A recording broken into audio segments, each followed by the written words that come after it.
Hey there, fans of the strange, dark, and mysterious. If you're into stories that make your skin crawl and keep you up at night, then buckle up because this one's a doozy. Before we begin, tell me, where are you listening from and what time is it there? The stories. Church basement inventory revealed alleged proof of entry. The basement smelled like wet cardboard after last week's rain, and the fluorescent lights flickered with that jittery, tired kind of buzz. The line that mattered on the clipboard looked boring at first, but it carried a small number that should have been bigger. Her name was Nora LeClaire, age 34, community center custodian and part-time bookkeeper for the small church pantry. She had the Tuesday shift, which mostly meant moving pallets, counting cans, and scrubbing the concrete where the sump spat out rusty water. She wanted to finish early, pick up a thrifted lamp for her apartment, and call her sister about a family thing. The incident began when she saw the dented case of condensed soup sitting on the wrong pallet, with a slip stapled crooked. A volunteer wrote a note saying damaged during last drop, which did not match the neat handwriting she recognized from Sunday. The sump had overflowed during the storm, and the security cameras upstairs reportedly lost power around the same time. She checked the ledger, found last month's count for the soup, and tapped the line with a capped marker before reading twice. The numbers disagreed by 8 units, and the shrinkage column did not carry any explanation or initials. That should have thrown her for a minute, but a volunteer named Lyle had logged minor adjustments before, then forgotten to sign. She walked the aisles between pallets, past the bin of torn paperbacks, and the rack of winter coats that smelled like cedar chips. A faint drag mark curved through the thin crust of silt left by the flood, wide enough for a small hand truck wheel. It started by the loading door, then slipped behind the pantry shelves where the camera never had a sightline. Nora took photos on a battered phone, making sure the timestamp showed the date, then set the clipboard on a milk crate. She drew a simple diagram in her notebook, noting each pallet corner, then circled an area where floor paint looked scuffed. She counted the soup again, slowly, touching each can and speaking the numbers under her breath. 8 missing, she said, and it landed with more weight than she expected. She did not like accusing anyone, and the pantry had a habit of losing track during rush weeks. Still, the door to the loading ramp had fresh scrapes near the latch, and the volunteer key box upstairs had been sticky since the humidity climbed. The complication widened when she checked the box of hygiene kits and found a weird mix of travel bottles and 3 missing toothbrush packs. Those packs were counted by weight on a cheap scale, and the number on the sticky label did not match the ledger. The printer upstairs had jammed on Sunday, which meant someone finished the label by hand and skipped the second signature. A neighbor named Pete, age 57, retired mechanic, leaned down the stairwell and called everything steady down there. He helped with deliveries since his shop closed, and he kept spare bungee cords in his truck like trophies. She told him about the numbers, and he shrugged while scratching his jaw with a knuckle. Probably rain week jitters, he said. Then he looked at the drag mark and stopped talking for a beat. The mark led under a folding table, then faded near the coats. He pointed at the wall and said, "That outlet tripped last night. I reset it around 6. Nora asked who else came in yesterday, and Pete listed 2 volunteers by first names, then mentioned a teenager who picked up old pew cushions. She noted every name, added question marks where needed, then walked the perimeter slowly with her phone light near the baseboards. A glint showed beneath a stacking chair, so she nudged it aside and found a broken zip tie. The tie was the same size used for coat rack tags, but also the same size used on the loading door latch. She set it on the milk crate, then checked the thermostat in the storage room because the compressor sounded odd. The thermostat was set to a colder number than usual, and someone had switched the fan to constant instead of auto. She checked archived calls on the office phone, each scribbled on a pad by the reception desk, and saw a message about a refrigeration tech. The date on that message matched the storm, and the next line said, "Service postponed due to flooded bridge," which made sense. The fridge down in the basement had been stubborn for weeks, and everyone had opinions about it. The investigation took shape slowly, with tight steps that felt small until they did not. She photographed the drag, the zip tie, and each shelf with missing soup. She called the non-emergency number listed on the bulletin board, then explained she was not reporting a crime, only logging irregularities. The dispatcher told her to keep notes and offered a reference number she wrote at the top of the page. She interviewed a woman named Karina, age 42, school cafeteria worker, who came for a bag of pantry staples before her evening shift. Karina said she saw a man at the ramp door on Monday wearing a baseball cap that hid most of his face. He held a coat on one arm, and he carried a reusable bag with a grocery logo. He left quickly when a choir member came through with sheet music and coffee. Nora thanked her, wrote down the details, then asked Pete if a delivery truck had come without posting in the group chat. He said no trucks except the dairy driver, who dropped crates outside after the storm. He showed his phone, scrolling through photos of the ramp, and pointed to a picture from early morning that showed the door closed with a new scratch near the bottom hinge.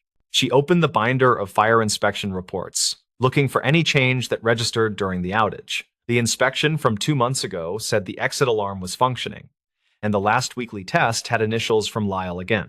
She went to the exit door alarm, pressed test, and watched the light flash, but heard no chirp.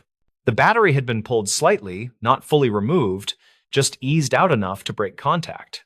She took a picture with the battery number visible, then slid it back in and heard the chirp, which made her flinch. Pete raised his eyebrows and said, "That is not wind," which sounded like a joke until he saw her keep writing. She checked a box of donation forms under the big table, where volunteers slipped notes when drop-offs came after hours. One envelope had muddy smears on the edge, and the handwriting said coats only with an underline that went too far. Inside sat a receipt from a thrift store with a timestamp from late Sunday and a note that said leave by ramp door because of stairs. Nora called the thrift store, asked a clerk if a man in a cap had bought bulk coats, and waited while the clerk checked. The clerk said yes. A tall man with a limp bought 9 coats and paid cash, then took the bus toward the river stop.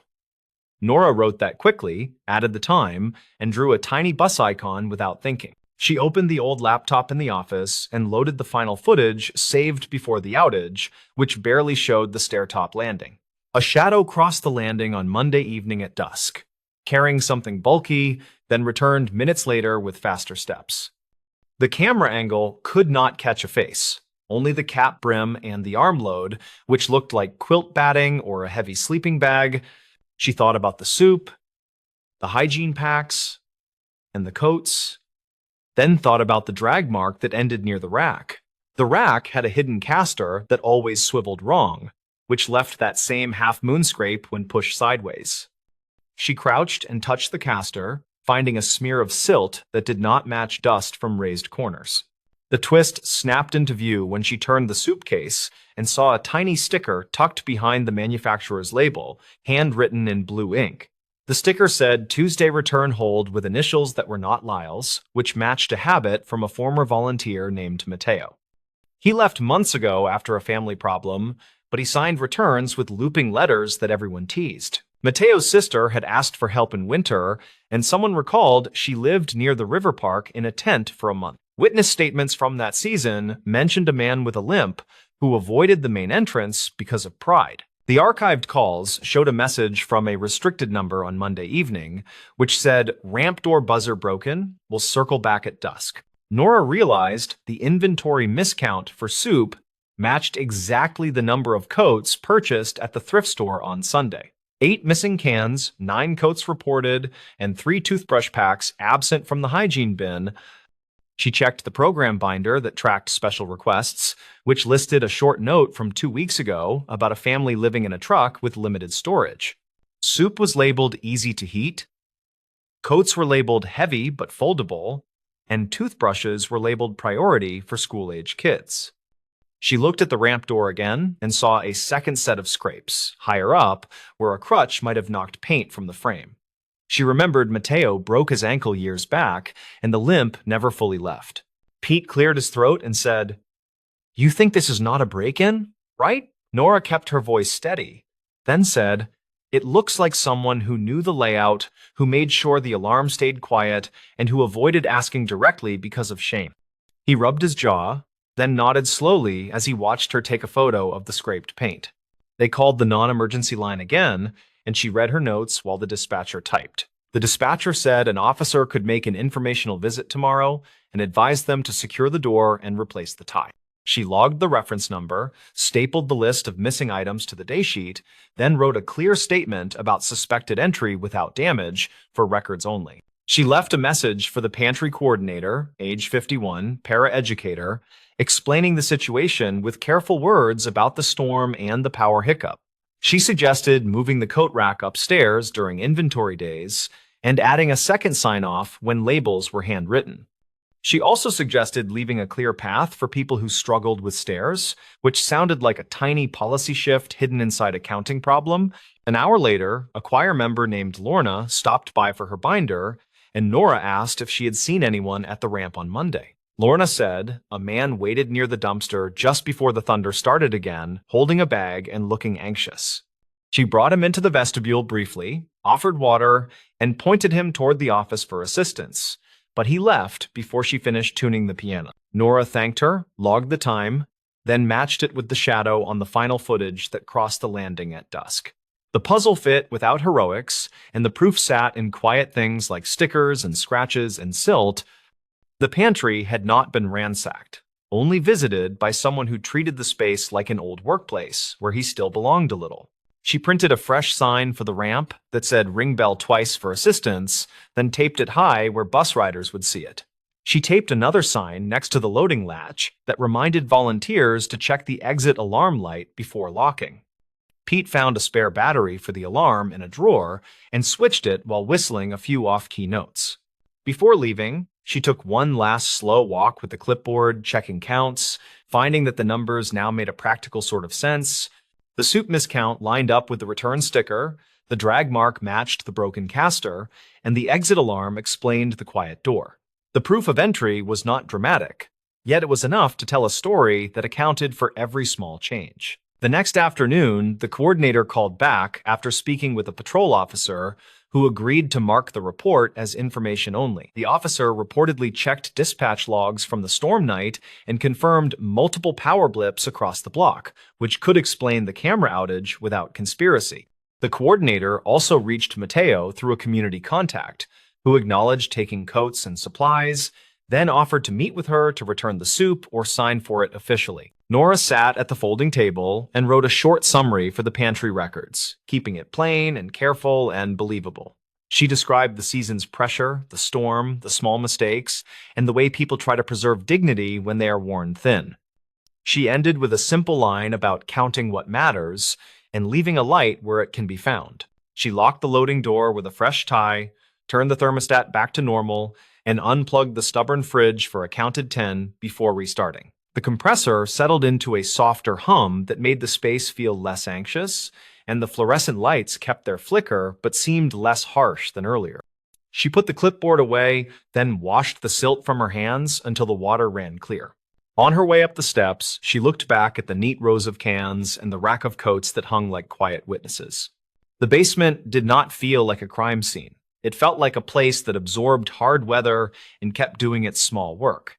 The inventory told the story the way ledgers often do, not loud, not dramatic, but steady and specific enough to be true. Pete waited by the door and asked if she still wanted to find that lamp after her shift, and she smiled and said yes. He held the door as they stepped into the thin sunshine that follows a week of rain, where water still shone in shallow puddles. She made a mental note to buy a pack of batteries and write bigger labels, then walked toward the sidewalk with an easier stride.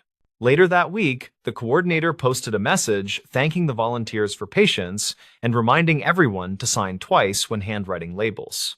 The note also said the ramp bell worked again and that the basement alarm had a new battery with a date written in marker. A final line invited anyone needing help to knock during open hours and to leave a note if mobility made the stairs hard. Nora kept the broken zip tie in a drawer with a handful of odd things that never quite fit anywhere. She wrote the date on a card and tucked it with the tie as a simple reminder that proof can be small and stubborn. The basement went back to smelling like cardboard instead of worry, and the flicker of the lights felt ordinary again.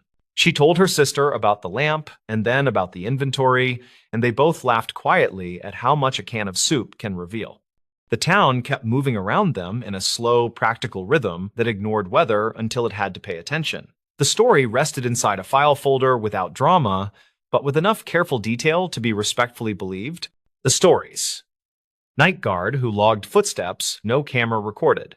The guard wrote down 8 distinct bouts of footsteps inside an empty building, and the cameras showed nothing all night.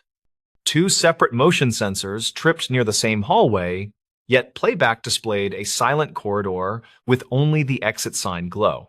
His name was Barrett Lorme, 42, a night security officer at a regional logistics hub off a county road.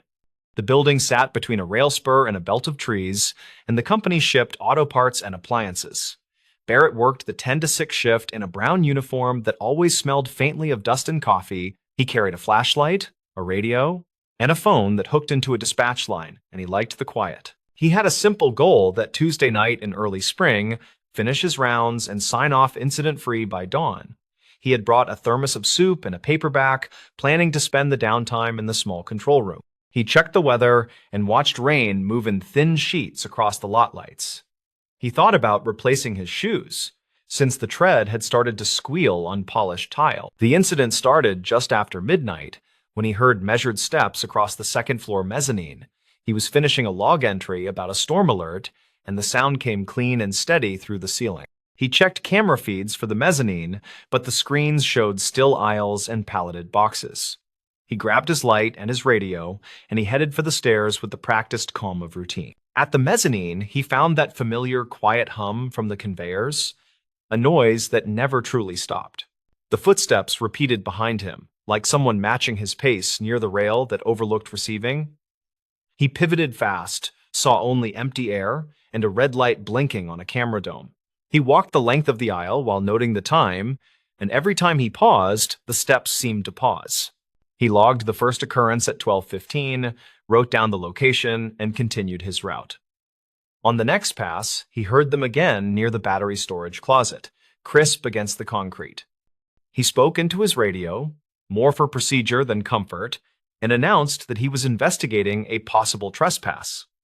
He found the closet locked and the seal unbroken, which did not help his nerves.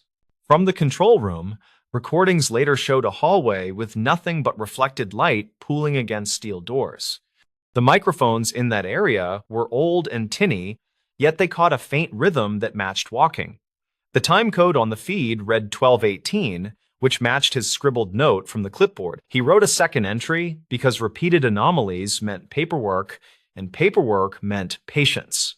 By 1:20, the steps had moved to the long corridor past the break room, and Barrett felt the hairs rise on his arms. He had switched to his backup flashlight after the primary started to flicker, which made the hallway feel longer. He called dispatch on the archived line and requested a patrol swing through the outer lot, which sounded more confident than he felt. The dispatcher logged it and told him to stay on channel, which he did while walking slow. Around 2, the rain intensified, and the roof drums sent soft rolls through the rafters that sounded like distant carts. Barrett tried to isolate the sound by standing still, counting under his breath, then moving again. The footsteps returned with the same cadence each time, never rushing, never trailing off, like a metronome following his heel. He marked the third and fourth occurrences, and the sheet started to look like a pattern. He started to reconstruct the history of the building in his head in that practical way that guards do when bored. The hub had been expanded twice, and the mezzanine had been added after the original slab settled. A retired manager once said the second floor carried sound, strangely because the joists had been spliced during a shutdown. That small detail stuck now because odd structure often equals odd sound, and odd sound confuses cameras. He decided on an internal check of maintenance records, so he dug into a filing cabinet near the back wall. He found a binder labeled Floor Vibration Studies, stamped with a date from 2009 and signed by an engineer. He skimmed line items and saw mention of a resonance under certain loads and a recommended brace that was never installed. He took a photo on his phone, more habit than plan, then heard the steps again behind the door. He opened the door fast and swung the light through dust and metal shelves, and nothing moved.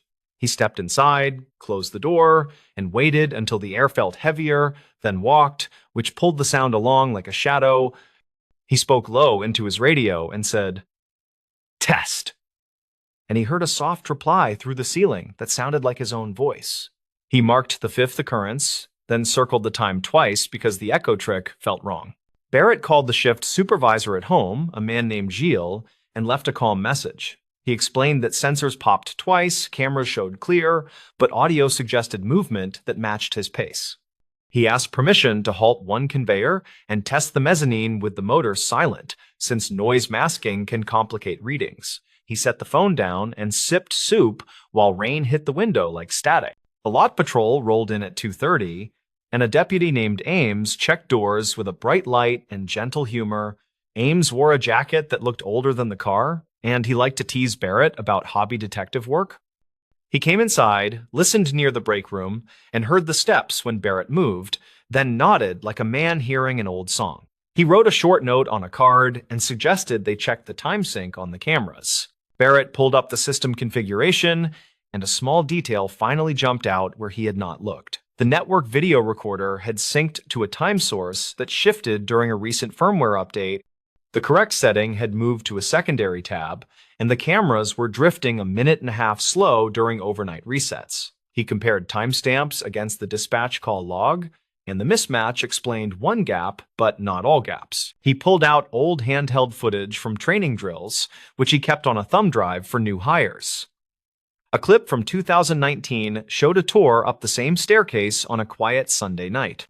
The trainer had mentioned that the mezzanine acted like a drum when a person moved near the expansion joint. In the background, steps mirrored the instructor in perfect time, and the camera, pointed into the void, recorded nothing but sound. Witness statements from shipping staff added another layer. Since people love to tell small tech stories when asked kindly, a forklift driver said the mezzanine cameras had been moved 2 years earlier after a near miss with a swinging hoist. The new angles covered the rails and aisles, but created a narrow dead zone where a parapet shadow swallowed detail. The guard had never noticed because no one had reported anything in that exact strip. At 3:15, Barrett and Ames did a careful test. Treating the building like a patient with a stubborn cough, Barrett walked 5 paces, paused, walked 5, paused, and Ames watched monitors and marked everything on a yellow pad. The audio track caught consistent taps that matched the shoes, and the video showed an empty frame right where the parapet shadow lived. The dead zone was only 3 feet wide, yet it covered the spot where the resonance amplified best. They tried the same thing with the conveyor powered down, and the pattern grew clearer and less masked. Without the motor hum, the sound felt sharper, as if the building had pulled back a curtain, yet the frame still looked clean. Ames snapped his fingers and said, "That right there is our ghost. If a ghost paid rent and liked stairs." Barrett smiled without meaning to, then told him he would still file the incident by the book. He went back to the maintenance binder and took a second photo of a page about a brace that was never installed. The engineer had recommended a crossmember at the joint to dampen a known frequency that matched walking strides. In one margin, someone had written a note about budget carryover that probably killed the fix with a shrug. He put that in his notes with a plain line that said, "Brace never added, resonance persists during light traffic." The sixth occurrence came while he wrote that sentence. Like the building wanted to underline the point, he recorded the time, then cross-checked it against the corrected system time on the recorder, and they finally aligned. He realized the worst part was not the sound, but the way uncertainty stretched time during long nights. He spoke aloud to the empty hallway and said, "That is enough now," which felt silly but oddly steadying. He kept investigating because good habits make future nights easier, which matters more than a single scare. He printed the camera layout and traced the dead zone with a highlighter, then labeled each motion sensor with its field of view. He checked battery dates because a dying sensor can behave like a jumpy cat, and both batteries were fresh from last month. He called the day supervisor and left a second message with a tighter summary. The seventh and eighth occurrences happened as a pair near 4, right when shift change trucks started rumbling past the fence line. The steps matched his route exactly. Yet the sound slid forward and backward based on where he stood near the rail. He pictured the mezzanine as a guitar body that needed a finger pressed lightly on a string to quiet a note. He thought about the brace again, and he made a final note that felt like an instruction. When Gilles called back just before 5, Barrett kept his tone normal and direct. Gilles asked if he needed an officer to sit inside until the sun came up, and Barrett said they were fine now. He explained the misaligned timestamps and the dead zone shadow and the resonance sheet that read like a forgotten to-do. Gilles sighed, then said to write it clean and attach the photos to the morning inbox. Barrett did that line by line, treating the log as a small map for the next person. He wrote that witnesses heard the sound during training in 2019 and that maintenance had never added the brace. He wrote that the camera angles needed a minor shift to close the dead zone near the parapet. He added that the network recorder needed a corrected time source to prevent drift during overnight resets. He included a note about the patrol deputy who observed the sound and saw clean frames. Because outside eyes help, he kept the language careful and dry, avoiding drama, sticking to facts he could show later without wobble. He attached phone photos of the binder pages, the highlighted camera layout, and his clipboard entries that matched the sensor alerts. He finished by recommending a temporary closure of the area until the brace could be installed. Sunrise cleaned the edges of everything, and the building felt ordinary again, which was a relief he did not say.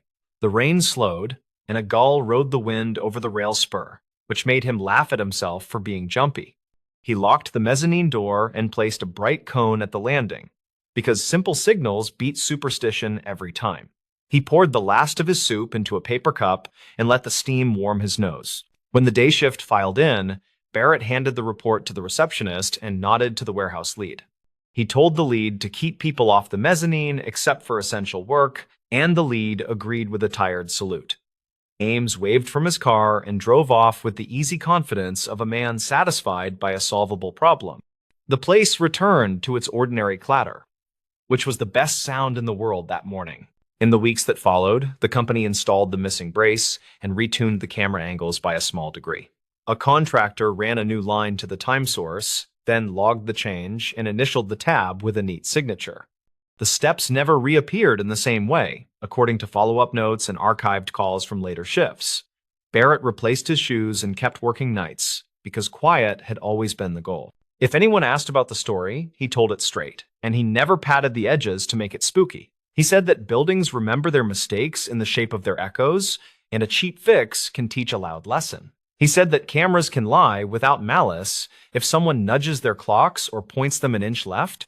He said that good logs can save an hour of fear, which felt true every time he wrote a line. By summer, the mezzanine felt like any other walkway. Not a drum, not a stage, not a mirror for footsteps.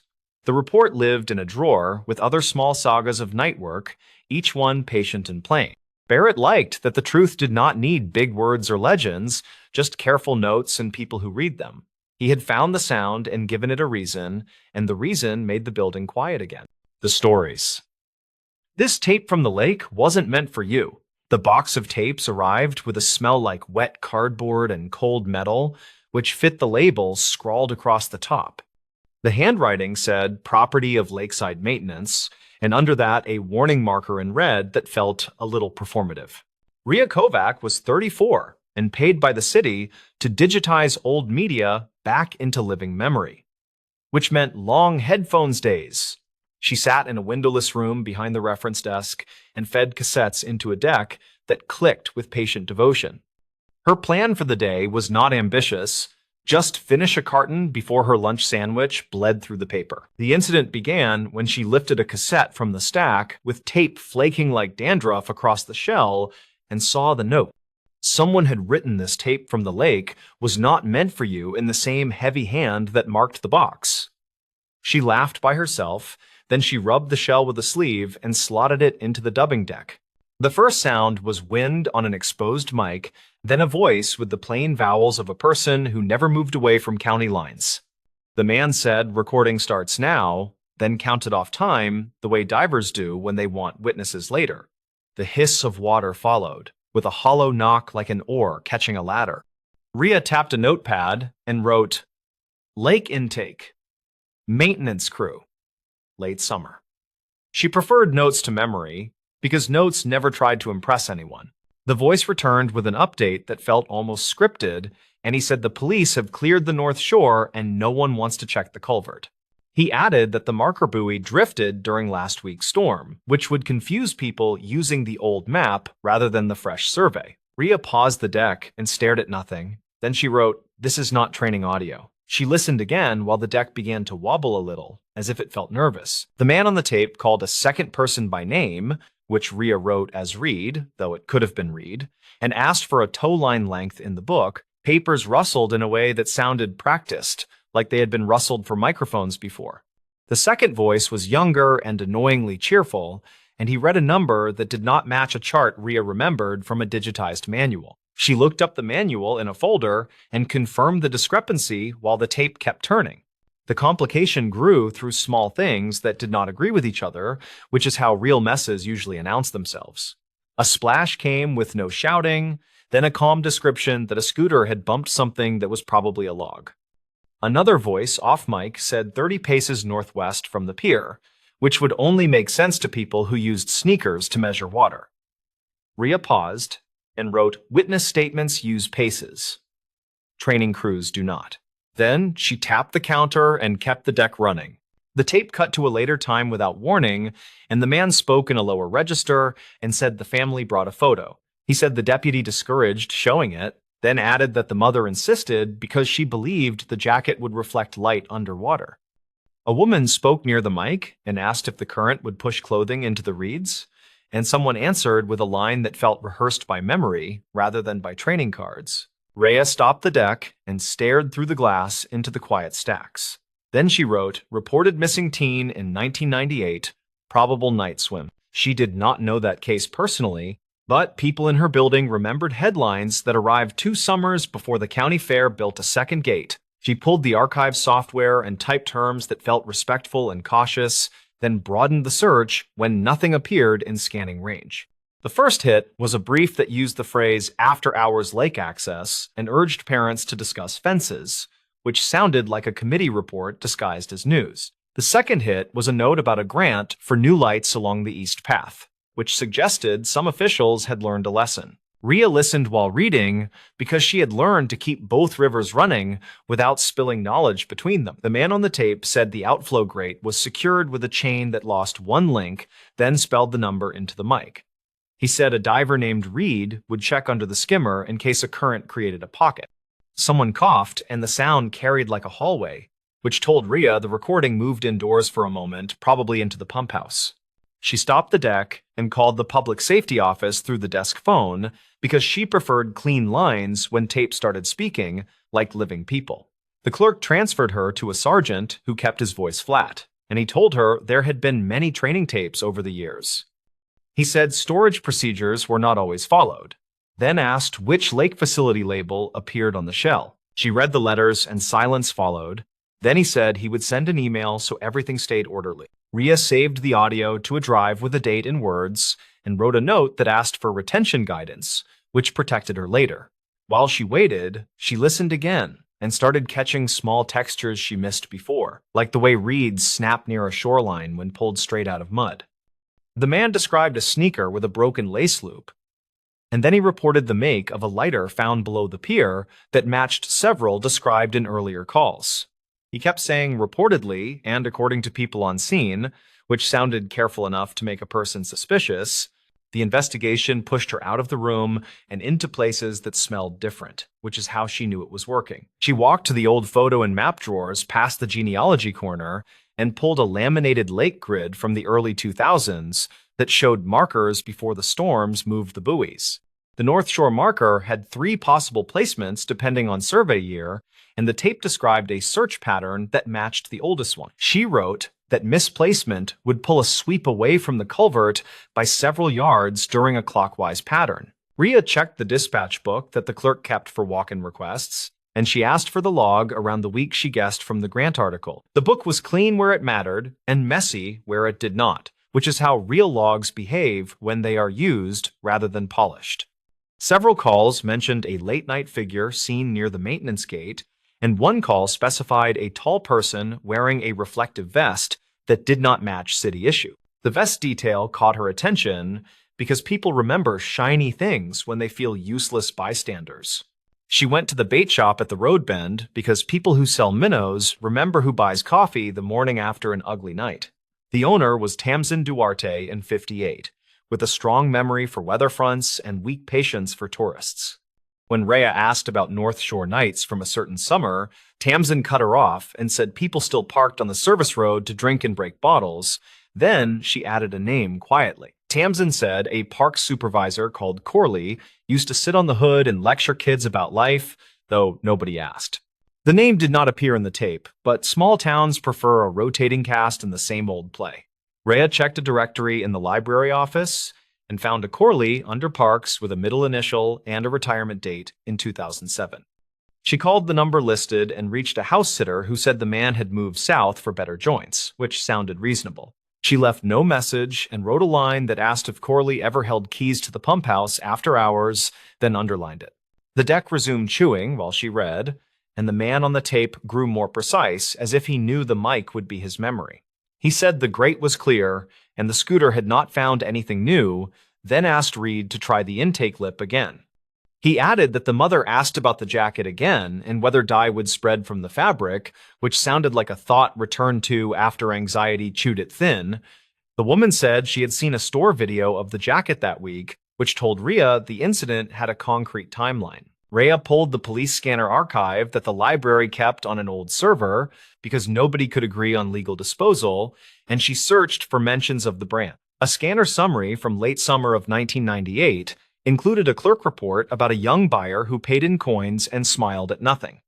The same summary mentioned a second caller who said a man in a Parks vest argued with a boy on the east path near the lockbox. The timing lined up with the grant discussion about lights, which tied the city's sudden interest to the noise around the lake. The twist showing itself was not a single aha, because that belongs to movies that need curtains. It was a set of small corners that fit together when pushed with patient hands. Rhea realized the tape sounded like a real-time memory created for someone who was not at the scene, likely a supervisor who needed consistent detail later. The repeated phrases and spelled-out numbers matched how people build an alibi they can safely repeat without emotion. The note on the shell felt like a message to that specific person, a plain way to say, "This is yours and you know why." She rewound the tape to the early mention of the drifted buoy, then she pulled an aerial photo set from the state survey that sat in a drawer. The week after the storms, a maintenance record said the buoy was returned to the older anchor by a small crew without a diver on site. If that were true, the inner sweep of a clockwise pattern would miss the culvert mouth during the first pass, which a clever person might count on. She tried the geometry with a pencil on tracing paper and saw a shallow cone opening exactly where a current would pocket-light plastic. Rhea went back to Tamsin and asked if anyone ever found a jacket that fooled a search, and the woman stared a long time. Tamsin said a teen found something pale tangled in reeds the following spring, but the deputy told him to leave it and call. The item was gone when they returned, and the kids stopped talking about it after a meeting with a parks official in a corner booth. Tamsin said she did not like how the official smiled at the end. Then she told Rhea to be careful with old tapes because they roll out like rope in water. She shared a summary with the sergeant by email, using careful words that respected the difference between suspicion and proof. He called rather than write back, which told her he took the summary seriously enough to avoid records for the moment. He said the department had a thin folder with a waterlogged scooter note and a few statements, and he had always believed the sweep pattern was sloppy more than sinister. Rhea said the tape sounded like planned narration for absent ears, and the sergeant stayed quiet long enough to make his thoughts obvious. The payoff finally arrived in the smallest possible way, because people rarely confess in grand gestures when they can do it in shorthand. At minute 40 of the tape, the man lowered his voice and said, "Reed, tell Corley this marker is for the training reel." Then he spelled an odd sequence. It sounded like letters mixed with numbers, which Rhea first took as a buoy code until she remembered a note in the archives about maintenance padlocks. City padlocks used a shared code that changed each spring, and the tape included a similar pattern with 2 digits swapped. She checked padlock logs that were still on paper because privacy rules kept the spreadsheet in another building, and the pattern matched the east padlock from that summer. The swapped digits would open the maintenance gate without leaving a standard key entry, which would make late-night arrivals look like routine trips in the morning. The person who needed that information was not a diver or a deputy, but a park supervisor who liked to sit on hoods and pretend to mentor children. Rhea played the end again and wrote that the tape was a message, not a record of good work under pressure. The line "this tape was not meant for you" was probably aimed at anyone outside a small circle who might later hear it by accident. Corley retired in 2007 with commendations for hours served, which was a different metric from the one that matters in the quiet presence of water. The teen on the Grant timeline vanished from the archive after a few weeks, and the paper changed topics the way papers do when people stop calling. She turned in her notes to the sergeant and asked for a receipt because she understood how institutional memory leaks through cracks when nobody labels boxes. He said he would log the audio as potential evidence, even if the statute road was unclear, and he thanked her for resisting the story-shaped shortcuts.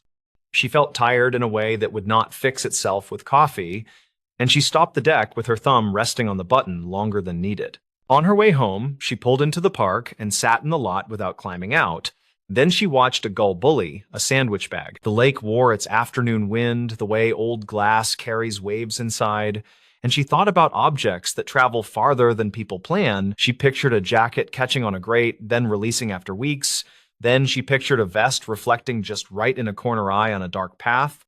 She said nothing to anyone because there was nothing to say that would not become a speech, and speeches never fix water. Later that week, the sergeant called and said the department would reopen a file enough to review procedures from that season. He did not say the word case, and he did not say closure, which she respected. He asked if she would burn a clean copy of the audio with no EQ adjustments, and she said yes because the original was theirs now. She returned to her desk and labeled a disc with careful letters. Then she slid it into an envelope that carried a little static when sealed. She kept one personal note in her drawer that read, "Listen for the words people repeat when they want to be believed." The tape had taught her that patterns are not only for divers and surveyors, but also for liars who fear their own imaginations.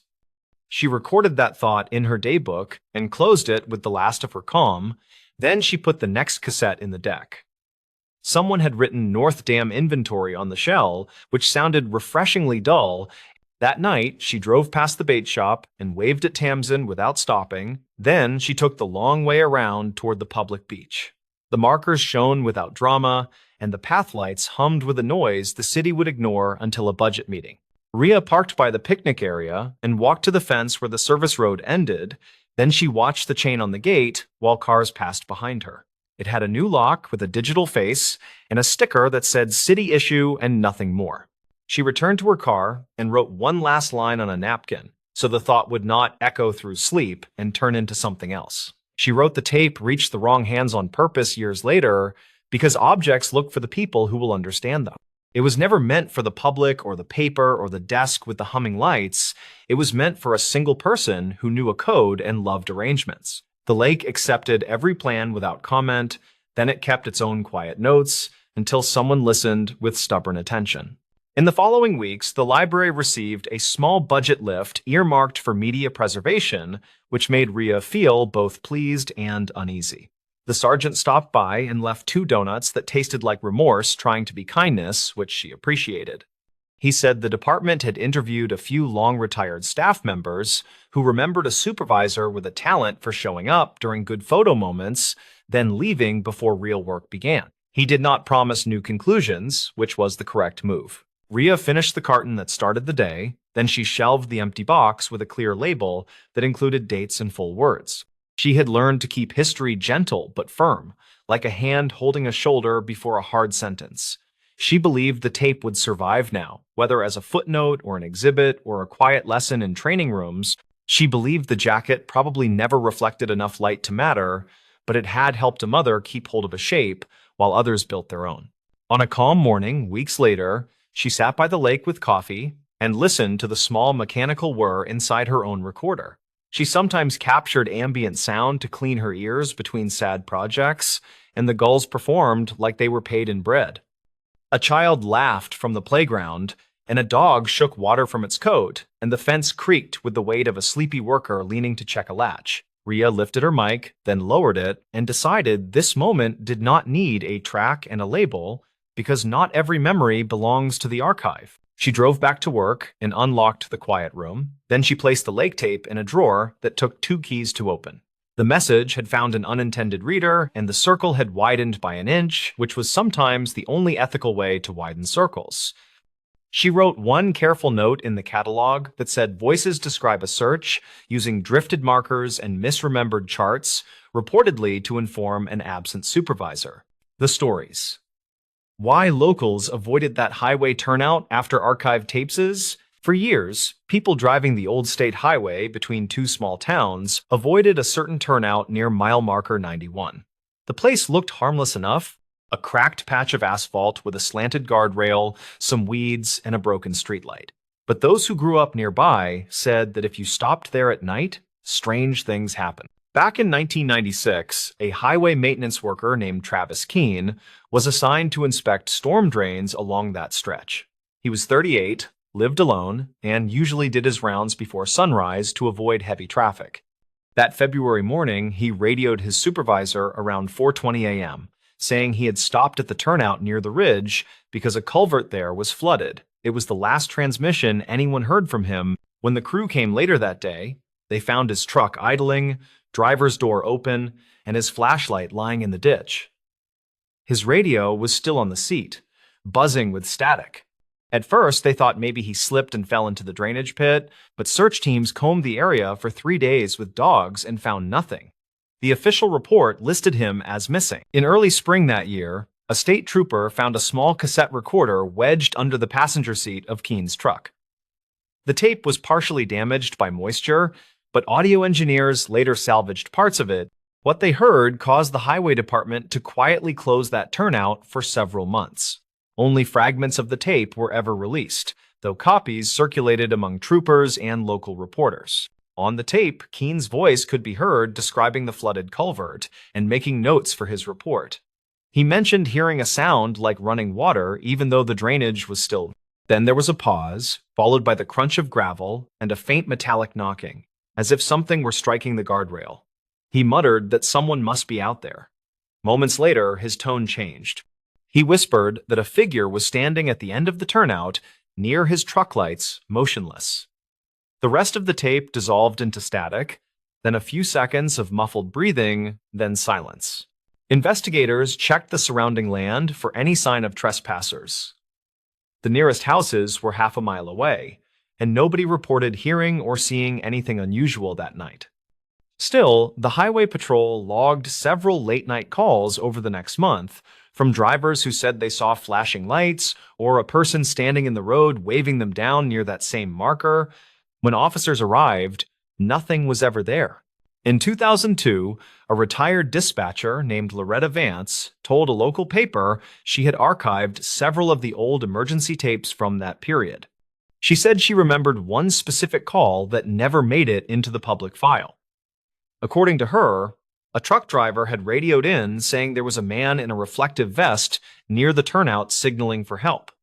By the time a patrol unit arrived 8 minutes later, the truck driver was gone. His rig was found 3 miles down the road, engine off, lights on, and the door locked from the inside.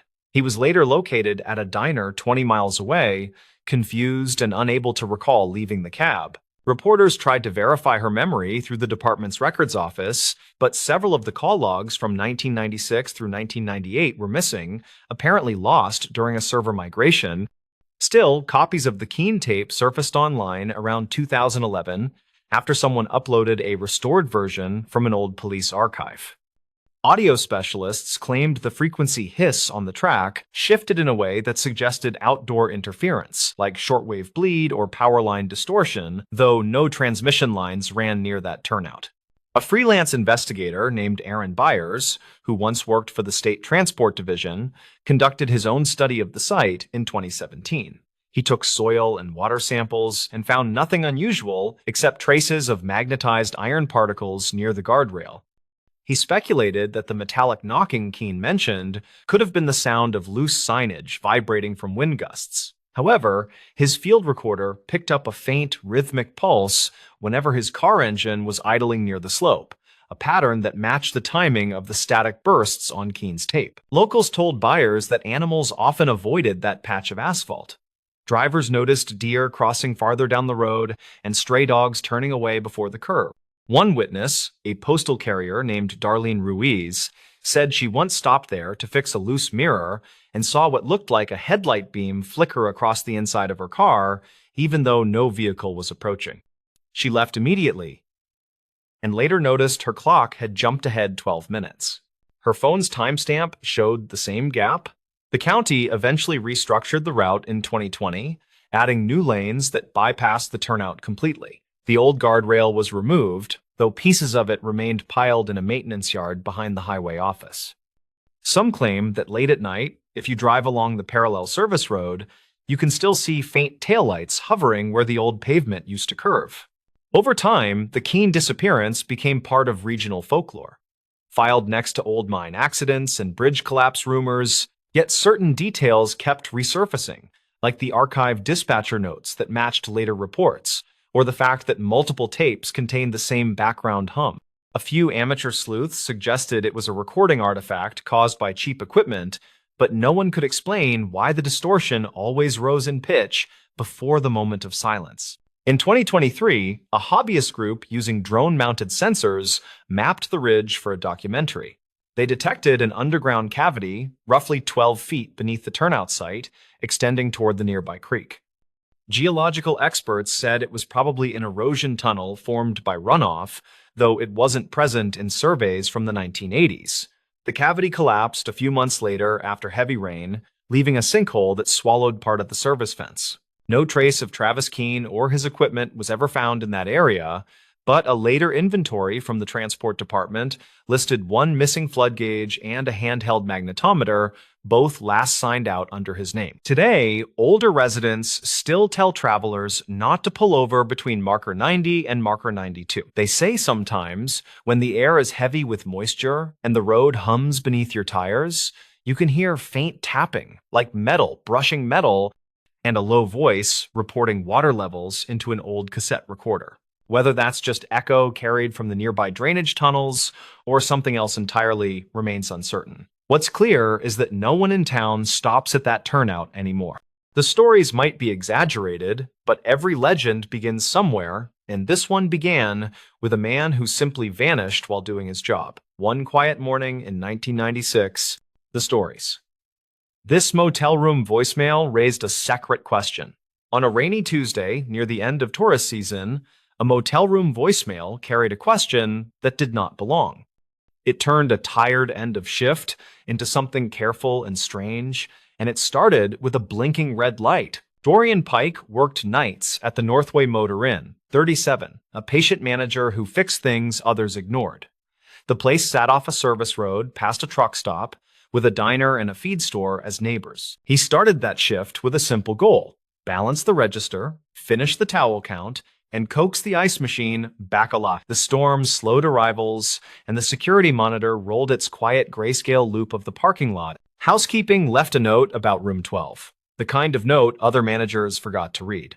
The bed looked unused after checkout, the television glowed at low volume, and the phone message light blinked at eye level. He carried a spare key, pushed the door open, and smelled damp carpet and motel soap. Nothing surprising. The news channel murmured through commercials, a static map of counties he could name without trying. On the nightstand sat a spiral notebook half full of block letters, a takeout cup, and a key card with the room number worn. He pressed the voicemail button with his knuckle because the button shocked him once in summer. A male voice filled the room with a flat question that stopped his hand, like a bad chord laid wrong.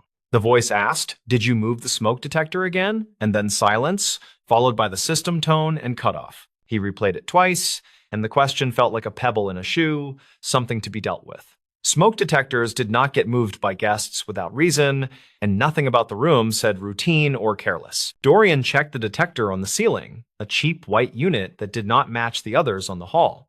The motel used one supplier for replacements, and this casing lacked their sticker and the penciled date inside. He stood on the chair, unscrewed the ring, and found fresh scuffs around the mounting plate as if removed recently. The unit felt heavier than a sensor should, and the test light never flashed, which meant battery or guts. He set it down on the table, and the vent above the television rattled just a little with the wind. He turned off the television, let the room get quiet, and heard faint tapping through the vent to the next room. The motel had a habit of telling its secrets through noise, and he had learned that language over years. He stepped into the hall and knocked on room 14, where a regular was finishing a long week of field work. Quinn Hauer was 29, a cell tower contractor with a tool bag and a precise way of speaking. Quinn opened the door and said, "Heard the tapping, thought it was heat. But it kept hitching, like somebody counting seconds." Dorian nodded, thanked him, and walked back to room 12 with the detector in his hands and a growing list. He checked the guest ledger for that room, found the name Shane Bennett written in rough ballpoint yesterday afternoon. The rate was paid in cash with a $20 deposit, and there was a note about requesting a high floor. The motel only had 2 floors, which made the request sound like reflex, not preference, and it bothered him. He logged into the creaking PBX console behind the office door, a beige box that stored more than it admitted. The system kept message times, not caller numbers, but it stored archived call counts and extension traces within limits. The voice message timestamp put the call at 4:21 this morning when he had been home asleep. The system marked it as external to the motel, but without a number, which meant blocked or masked through a service. He played the message once more through the PBX speaker, and this time he listened past the words to the air. There was a faint horn in the background, not a car, something long and low that cut through the compressor hum. The town had 2 train crossings, one near the elevator factory, the other near the river access by Mill Road. The factory horn sounded higher by habit, and the river crossing had a long, lonely tone that travelers remembered. He wrote train horn in the notebook, then dialed the non-emergency line and described a suspicious device in room 12. He kept the language careful and factual, and the dispatcher asked for his name, then said a unit would respond. Housekeeper Irina Kowalski stopped by the desk to clock out. 58. Quiet.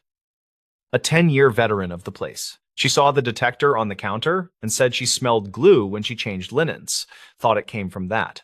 He asked if she saw anyone in room 12 after checkout, and she said only a woman with a baseball cap. She had a service bucket and a ring of keys, and Irina thought she was with maintenance, since she walked like staff. There were 2 maintenance guys by payroll. Neither wore caps, and neither worked Tuesdays after 3 in the afternoon.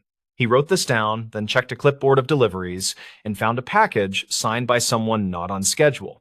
The box came yesterday morning for guest Bennett, signed by a scrawl that did not match any front desk initials.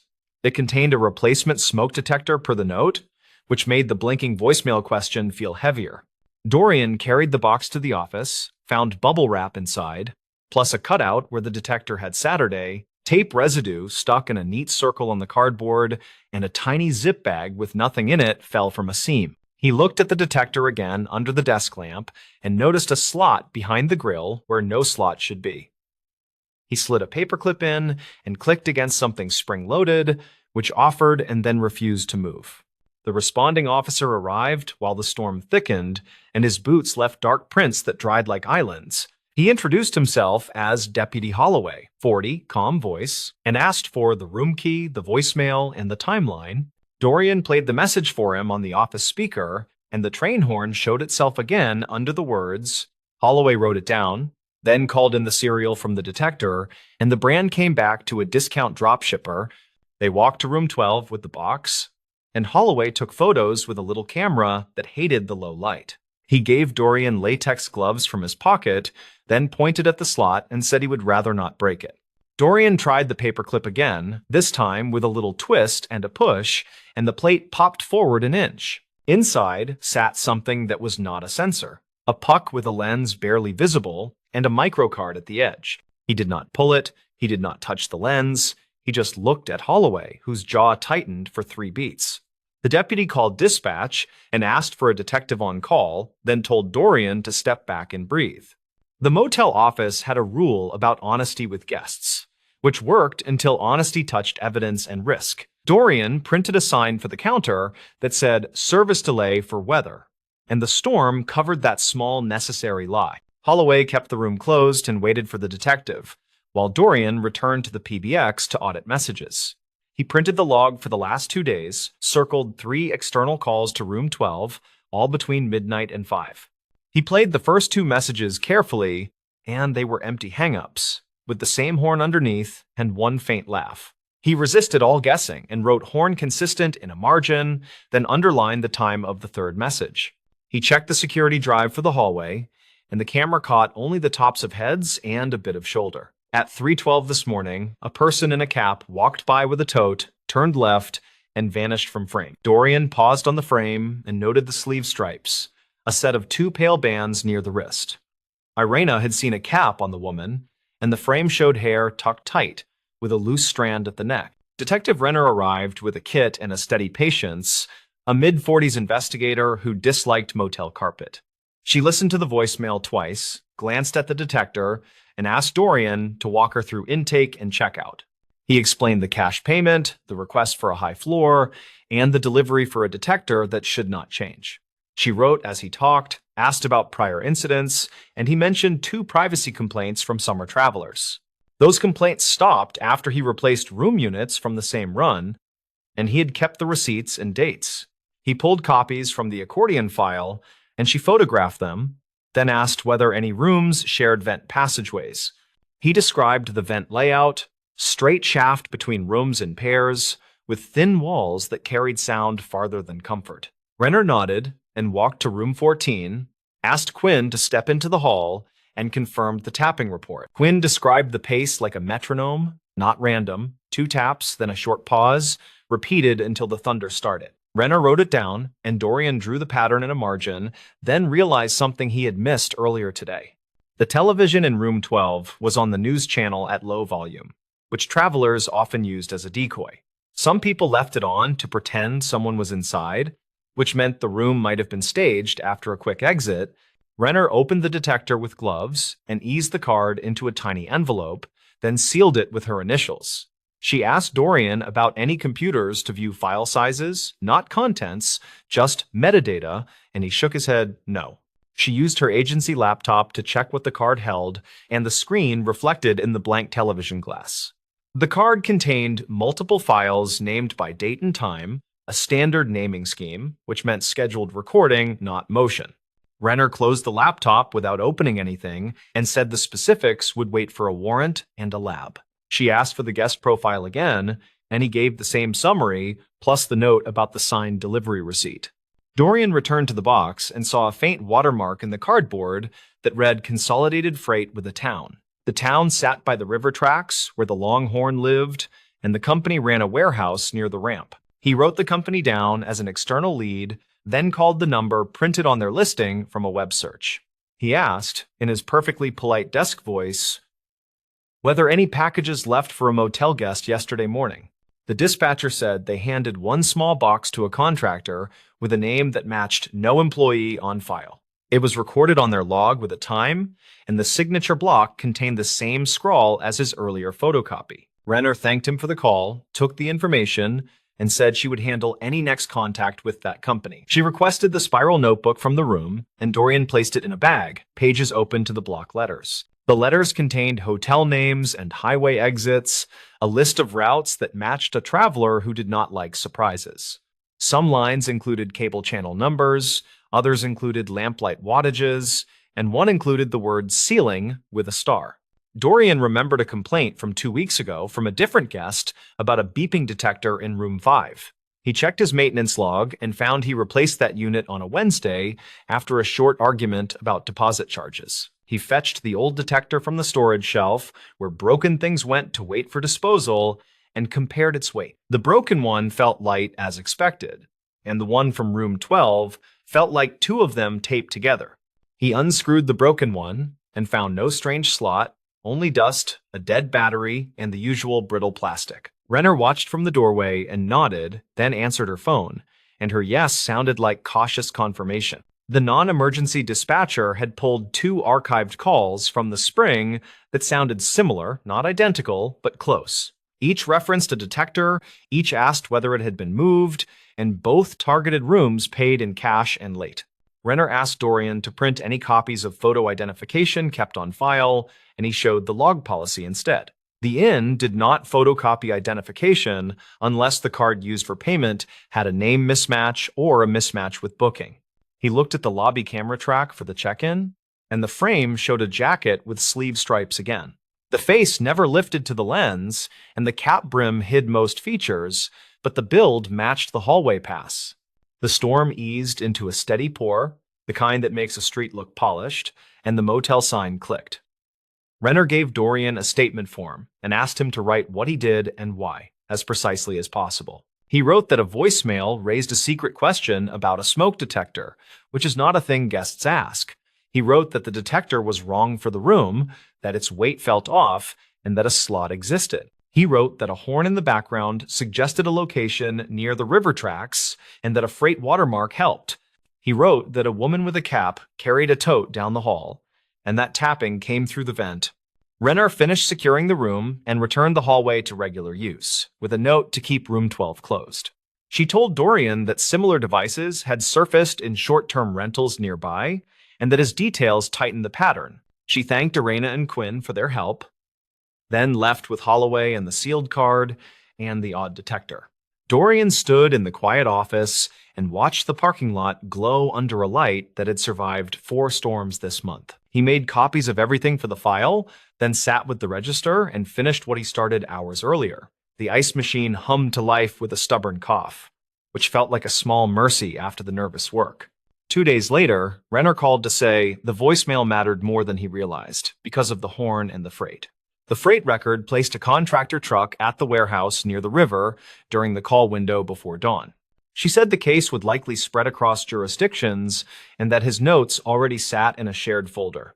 She did not share more, and he did not ask, because he understood the slow way these things must move to hold. Quinn checked out with a handshake and a tight thanks, and Irena started a new hallway routine that included ceiling checks. The motel added a policy line about devices, not because it fixed the world, but because it set a tone. On the next Tuesday, the phone light blinked again in a different room, and Dorian felt a breath catch. He pressed the button and heard a normal message from a family asking for extra towels, and he laughed because relief deserves sound. He still thought about the spiral notebook, about the starred word ceiling, and about the staged television glow. He thought about the simple question that did not belong, and how such questions sometimes open doors no one planned. Travelers came and went, the storm season thinned, and the parking lot felt like a stage that forgot its lines. Dorian kept the office tidy and the camera lenses clean, and he learned to trust the hairs rising on his arm. The stories. Paramedic, who returned a ring to the ranger station. He found the ring beneath a bench outside the ranger station after a thunderstorm cleared and left everything smelling like pennies. The inscription was shallow from wear, yet legible enough to stop him cold before he tossed it in Lost and Found. His name was Daryl Keene, 32, paramedic on the rural night unit that parked near the station between calls. He had clocked out late and planned to drive home for eggs and sleep, nothing heavier than traffic and weather. The ring was small, silver, scuffed, with 4 letters etched inside that did not match any brand he recognized. He wiped it on his shirt, felt ridiculous superstition prickle his neck, then reminded himself that metal was just metal. He walked into the station lobby, where the maps curled at the edges, and flyers begged hikers to sign trail registers. The clerk on duty that morning was a seasonal hire named Isabel Rusk, 26, wildlife biology graduate and coffee loyalist. She wrote the ring in the inventory ledger, asked his phone number for a courtesy call, and slid it into a tray. Dario left a note by instinct, a paramedic habit, logging time and location and weather in case someone asked later. Out in the parking lot, he replayed last night, which featured a stranded camper with mild hypothermia and a false alarm. He could not shake the ring, which was strange, because he usually forgot objects once they were filed and numbered. On his day off, he cut through town for groceries and noticed a poster at the laundromat that mentioned a missing ring. The page was sun-warped and stapled crooked, with a photocopied hand and the same 4 letters circled in black pen. The contact tear slip was gone, but a name remained that matched an old Ranger call sign he knew from dispatch. He remembered hearing it during training, tucked into an anecdote about a search several winters before he joined the unit. Back at his apartment, he opened a plastic tote where he kept spiral notebooks filled with patient notes and road observations. He used them to steady his head when night shifts stacked up and details blurred into one long siren-haunted ribbon. He flipped through a winter notebook and found an entry about a storm closure at the North Ridge trailhead near mile marker. There was a scribble about a reported vehicle in the lot after midnight, and a reference to archived calls marked cold case. The 4 letters matched the poster and the notebook, and his stomach tightened like he had stepped into empty air unexpectedly. He told himself it was coincidence. Then he looked again at the handwriting and knew he would not sleep without checking. He drove to the station and asked for Isabel, who had just come off trail crew support and smelled faintly like pine cleaner. She retrieved the tray, confirmed the ledger entry, and admitted that the ring already drew a call from a withheld number. The caller reportedly asked whether the inscription was intact, then hung up when she offered the standard lost property procedure.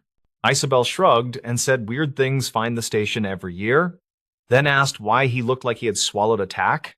Daryl explained the poster and his notes, careful with phrasing, avoiding names and exact dates that might tag private people. He asked whether the old Ranger call sign meant anything to her, and she frowned like a person trying to remember a ringtone. She typed on a terminal that still beeped like an old cash register and pulled up a thin incident summary from past seasons. The report mentioned a volunteer ranger named Lyle Witt, mid-40s, seen last signing out to check a flooded culvert. Witness statements suggested he turned off the main road to assist a motorist in a heavy rain that erased tire tracks. Final footage from a highway maintenance camera showed headlights near the ridge turnout, then heavy static as wind battered the lens. The 4 letters in the ring inscription matched his initials and a nickname the volunteer used on old trail day signboards.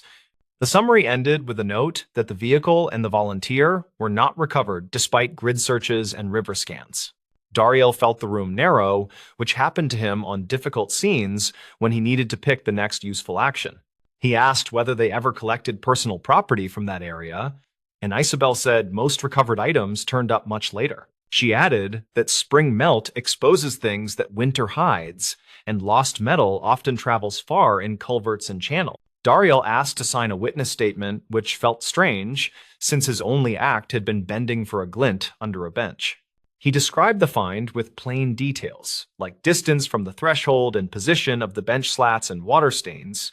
He included the weather and the timestamp from his phone, then he photographed the ledger page with permission for his records. On his way out, he noticed a corkboard with dryer lint textures of flyers, including one about historic flood years and culvert maintenance. A little printed square described a storm nearly 20 years back that undercut the ridge road and formed a temporary sinkhole. The line about road repairs matched a rumor he had heard on overnight radio, the sort of thing callers debate between traffic updates. He took a photo of the square and wrote down the maintenance contact number, then drove home feeling like the ground rode along. That evening, he called the maintenance office and reached a supervisor named Raleigh Dim, 51, veteran of patchwork and paperwork. Raleigh remembered the volunteer by call sign and said the guy reportedly once welded a broken gate hinge on his lunch hour. He explained that the ridge turnout drained into a service culvert that emptied into an old arroyo behind a shuttered campground. He added that a private tow company once pulled an abandoned sedan from a side basin during late summer, then misplaced the paperwork.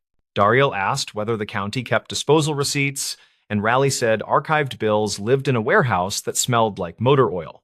He offered to meet the next morning with access to the paper stacks if Daryl did not mind dust and swearing at faded ink. They met in a low building whose metal roof pinged when gulls landed, and Raleigh rolled out a ladder and a cart with binders. Daryl paged through invoices and found a line item for a recovered vehicle from the ridge vicinity after a storm year.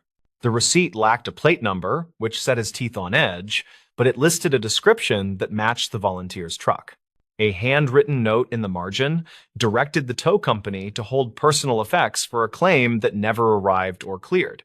Daryl used his phone to scan the page, then asked Raleigh whether the side basin ever got dredged for heavy debris after storms. Raleigh nodded and said they tried, but the basin had pockets where things settled deep and stayed quiet until a new season. Back at the station, Isabel took the scanned receipt and added it to a folder that had begun to resemble a small case file.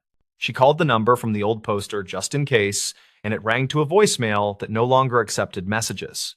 They agreed not to speculate out loud, which is how responsible people hold a line between curiosity and harm to private families.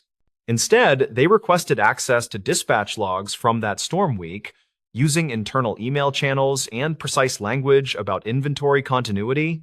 The logs showed multiple calls reporting a stalled vehicle and disappearing taillights near the ridge turnout around the same time. One archived call captured a voice asking if the station had a spare chain, then cutting out as thunder rolled over everything. Dario listened and felt a human scale of time, the way a minute expands when weather takes over and simple plans collapse. He thought about why the ring would end up under the bench unless someone placed it, then pictured stormwater spreading like a net. Isabel checked the station exterior and found a grill over a drain that emptied near the bench after long downhill runs. She traced the channel on the maintenance map and saw a path from the arroyo through a culvert that cut beneath the parking lot. It sounded improbable at first, then they considered how small objects ride water differently than larger debris during heavy flow.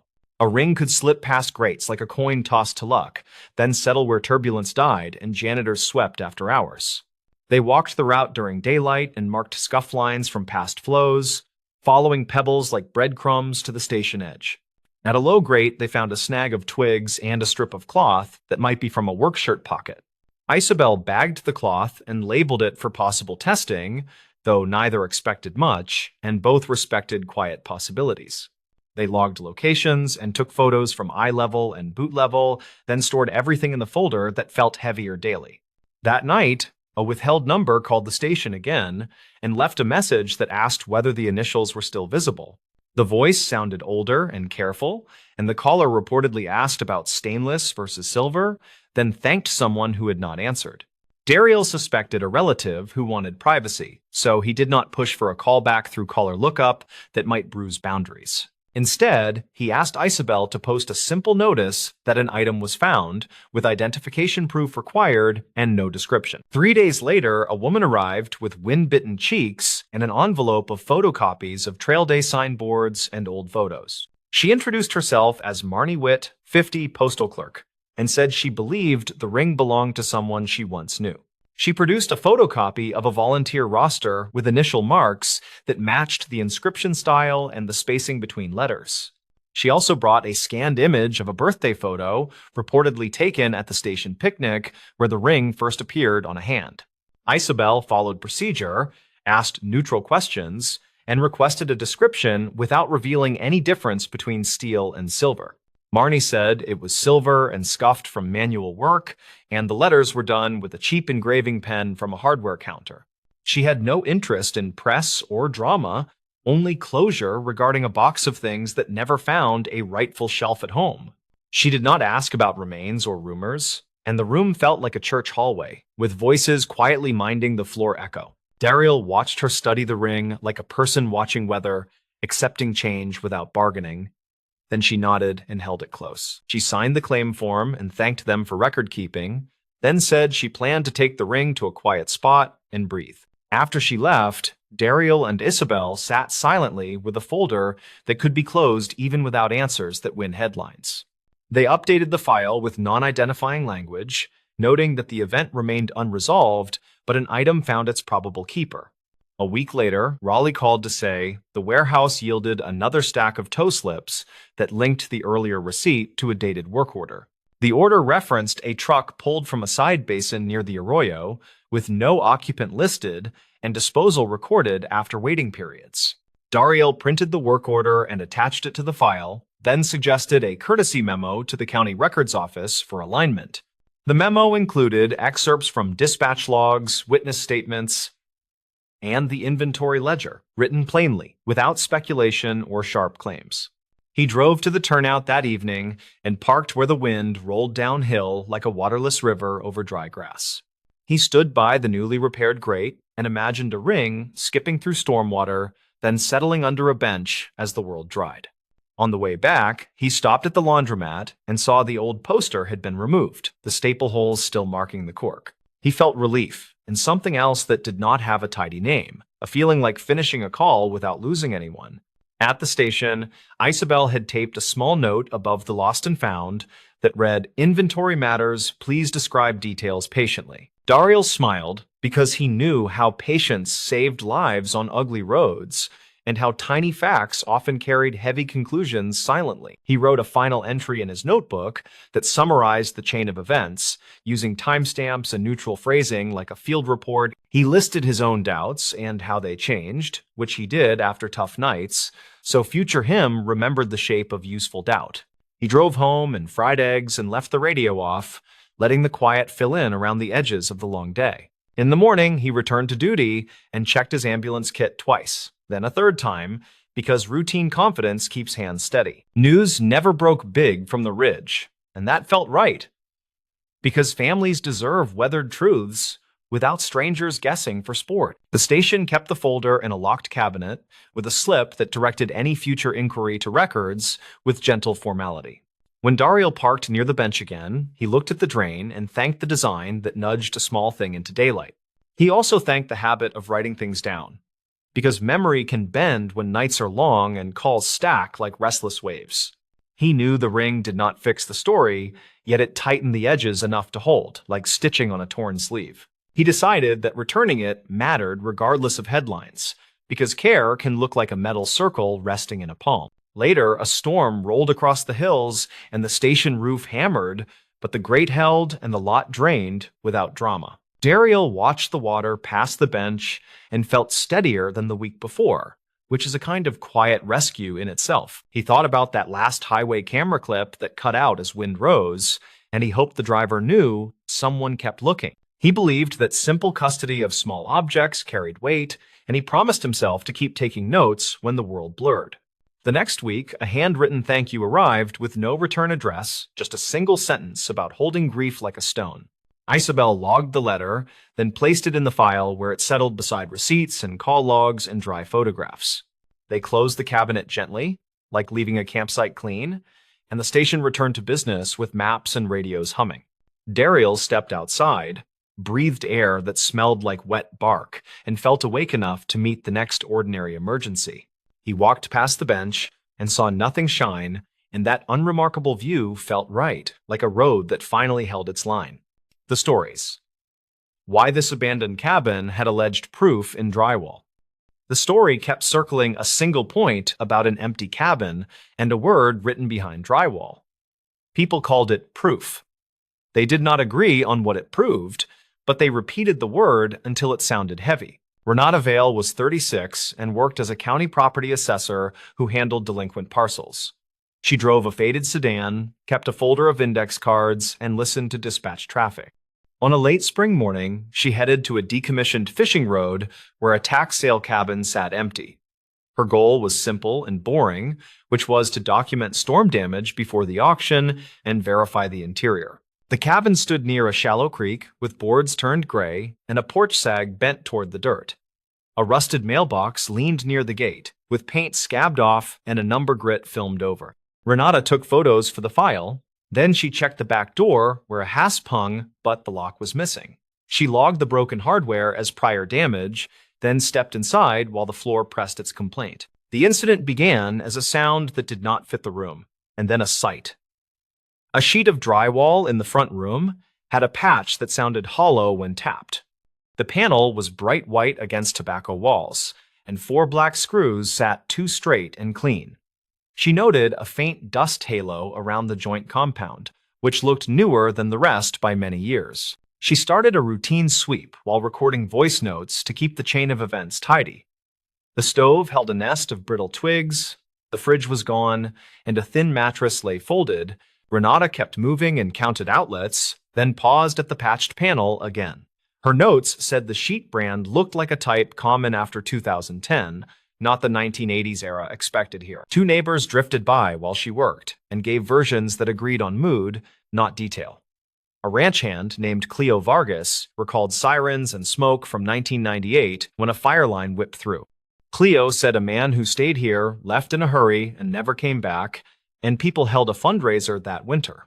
A grocer named Benito Lake remembered men in a county truck replacing a little window about 2012, though he admitted the year could be off. Renata took their names, then asked if anyone else checked the cabin in recent years. Cleo said an insurance adjuster came by after a windstorm, and Cleo believed the woman filed a report and sealed the door. Benito said a teenager broke in 2 summers later. Then a deputy taped a notice and told kids to stay away. Renata wrote both recollections as witness statements with the usual caveats about memory. She returned to the panel and looked for a reason a patch would be that clean inside this neglected shell. The screws were square drive, which was common for newer fasteners, and the spacing suggested a single small repair. The joint compound had been sanded poorly and left a telltale crescent above the seam. She ran a small flashlight along the edge and found a hair-thin line that was not paint. Her job did not include prying open walls without cause, so she called her supervisor and explained the condition. He told her to capture more context and check permits, then hold off on any invasive step until the records search. Renata agreed and left the cabin to sit with her laptop in the car while the creek talked its small talk. The county database was a stubborn thing that offered results if you knew how to ask without being greedy. She entered the parcel number and found a series of tax liens followed by a default. The permit history showed 2 entries worth attention. First, a window replacement request filed 2011, then a drywall materials purchase noted by a grant program 2015. The second entry surprised her, since the grant was designed for weatherization, not interior repairs. She cross-checked the vendor list and saw a receipt from a hardware store 3 towns away. The purchase line item said half-sheet gypsum and screws, with a date in early summer 2015. A note mentioned a volunteer crew and a case number from the sheriff office. Renata paused and rechecked the address to make sure she was not mixing properties. She downloaded everything, then called the sheriff records clerk and asked if the case number could be viewed. The clerk said the report was open public information because it involved property maintenance hours completed after a welfare check. The description said a deputy supervised a group that boarded a back window and patched a hole where a wood stove pipe had been. The deputy name was listed as J. Kravitz, with a badge number and a contact line. Renata called the number and reached a retired deputy, who answered his phone with a dry voice and correct dates. He remembered standing in that cabin while a volunteer placed a sheet over a hole, and he remembered the neighbors bringing lemonade. He also remembered boys laughing because someone had drawn a cartoon in dust above the refrigerator space. Renata thanked him and asked if any record included interior photos from that day that could be released. Kravitz said he took 3, which he felt comfortable sharing if the clerk confirmed the release path. The email reached her 10 minutes later, with 3 small images showing a 2-clean patch, a bent stovepipe, and a blank wall.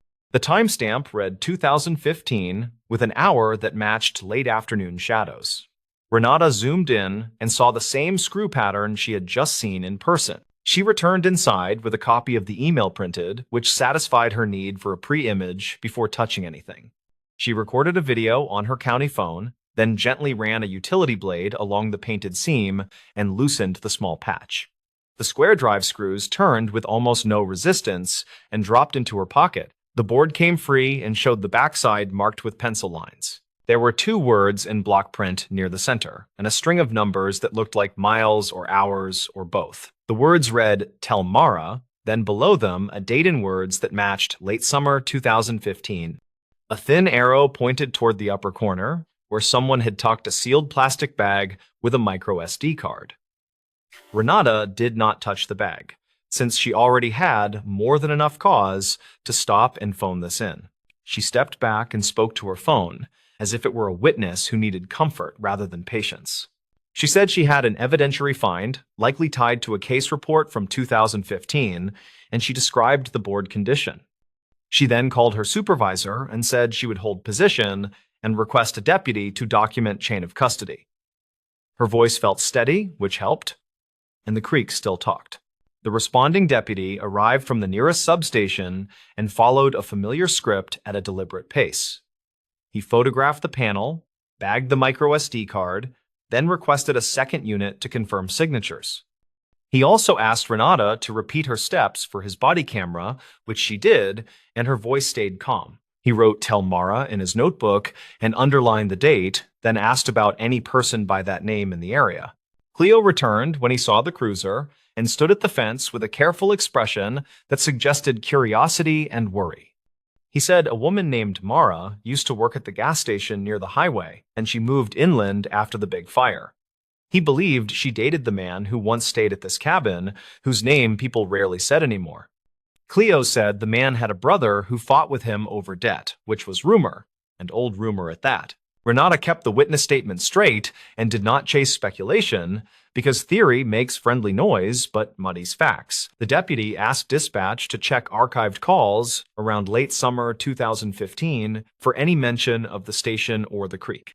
Dispatch later replied that an incomplete emergency call pinged a tower near the old highway with a man's voice saying "wrong truck" before the line died. The call was never connected again, and the dispatch note listed a response that found nothing conclusive on the road. The investigators gathered all of this and began to lay a clean map of what the drywall might mean. The board was patched during a small volunteer day led by Deputy Kravitz, who remembered no note then because the drywall face was clean. The writing was on the backside, so whoever wrote "Tell Mara" likely wrote before installation or wrote during installation and then faced the board inward. The micro SD card fit the same logic, since it had to be tucked away before final screws. The sheriff tech opened the bag carefully and previewed the card on a laptop while Renata stood near the doorway. The card held a few small files and one audio clip that was less than a minute long, with a man breathing hard. A voice said, "Mara." Then there was a scrape sound. Then the voice said, "Wrong truck? Check mile marker 12. Then silence. The text said the file metadata matched a late summer date, 2015, which matched the pencil note. The deputy asked Benito about mile 12, and Benito said a vanished reflector stood near a turnout everyone used for tire chains. He said the place was not on maps, but everyone knew it by a crooked pine and a faded mile stencil. A second unit drove there and found an old-cut bank with broken bottles and a rusted number plate choked by vines. That team then called for a grid walk and a metal sweep, which turned up a torn piece of a license frame. County records later produced an abandoned truck report filed by a salvage yard in early fall 2015. The report said a pickup had been moved by a private tow from a turnout before a storm and later sold for parts. The tow ticket listed a different mile marker by mistake, likely copied wrong by the driver, and the ticket names were hard to read. The salvage manager admitted their clerk sometimes took shortcuts with paperwork when storms crowded the yard. A detective interviewed the retired tow driver and asked for his memory of the pickup and its condition after the call. The driver said he remembered an empty truck with a broken rear glass and a tarp inside that smelled like gasoline. He said 2 men met him at the turnout and pointed to a path, and he signed a work order that he no longer had. He said he remembered a gold wedding band on a chain near the shifter, which he placed in a cup holder out of caution. The audio clip and the drywall note nudged the case from rumor to a timeline that had context and checkable waypoints. The incomplete call in 2015 used the words "wrong truck," which matched the audio and echoed through dispatch records. The mild repair day in 2015 created a perfect stage for a message that only a future visitor might find. The instruction "Tell Mara" suggested the writer knew a specific person would eventually hear about the cabin again. Renata learned that temp crews sometimes used whatever board they had in the truck, which could explain the face-inward mistake. A volunteer might have grabbed a sheet with a pencil note from the stack without thinking, then installed it with the note hidden. Another possibility was that the writer meant to hide the message, assuming a person who cared would eventually come prying. Both options fit the facts, and neither required creative leaps that could not be defended in a report. A second pass through the micro SD card revealed a photo of a dashboard with a gas station logo seen through the windshield. The date stamp matched the summer of 2015, and the triangle logo was the old brand used before a sale.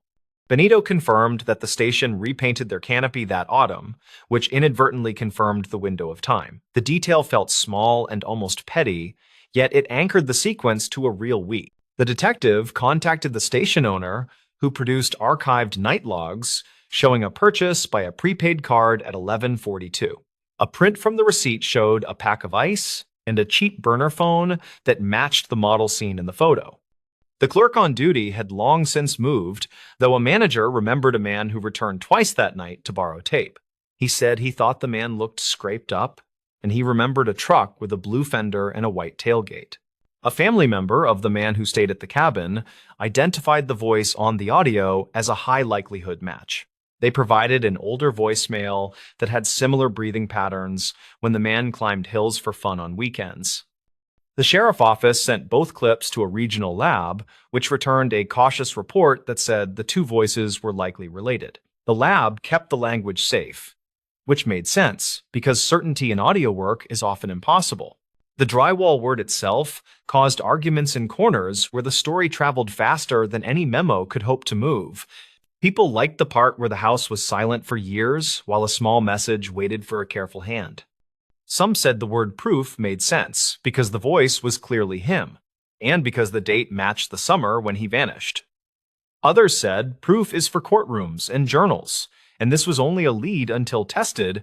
Renata held her own view, which was that houses keep small time capsules without meaning to, and sometimes that matters.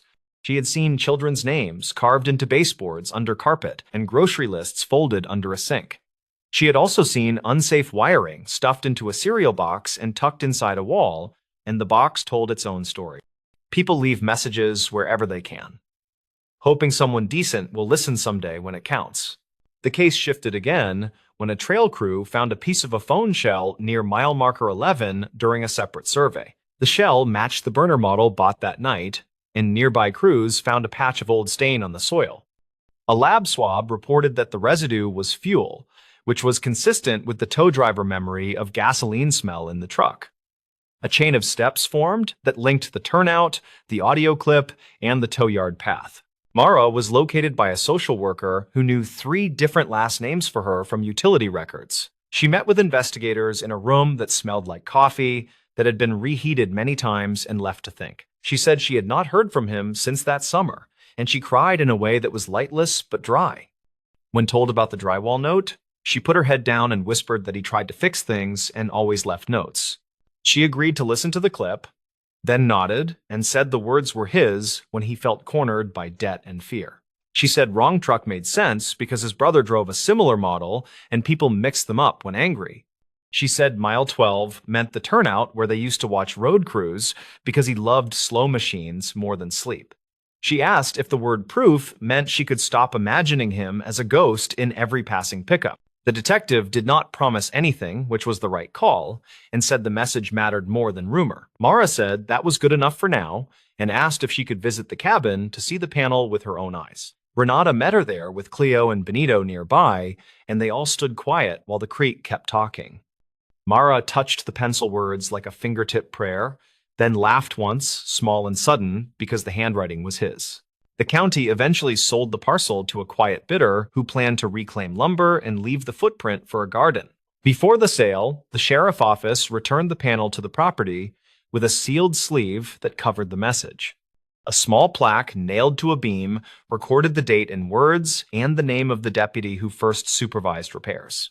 It did not use the word proof, which felt right, because the wall was more than a verdict. Reporters asked Renata if she believed the drywall solved anything that mattered, and she answered with careful honesty and patience. She said it solved whether the cabin hid a message, and it offered a direction for facts to continue breathing. She said the board changed a rumor cloud into a line of checkable points that connected people who had waited years. She also said that what you call proof depends on the room you are standing in and the weight on your heart. The story kept circulating, and people kept walking that turnout and counting the faded stencils with respect and quiet. They looked for signs that someone had tried to speak in a tight corner and had chosen an odd messenger. They bent close to drywall, then stepped back and saw a small room that finally felt less like a tomb. They understood that time can hide a message, and sometimes the wall just needs a steady hand and a simple blade. When Renata thinks about the cabin now, she remembers the hush when the board came free and the pencil marks appeared. She remembers Cleo and Benito telling careful pieces and retired Deputy Kravitz recalling lemonade in a little paper cup. She remembers that proof is a rough word for a gentle thing, which is a voice asking someone to tell a person named Mara, She believes the house did what houses sometimes do, which is hold a note until the right listener finally arrives.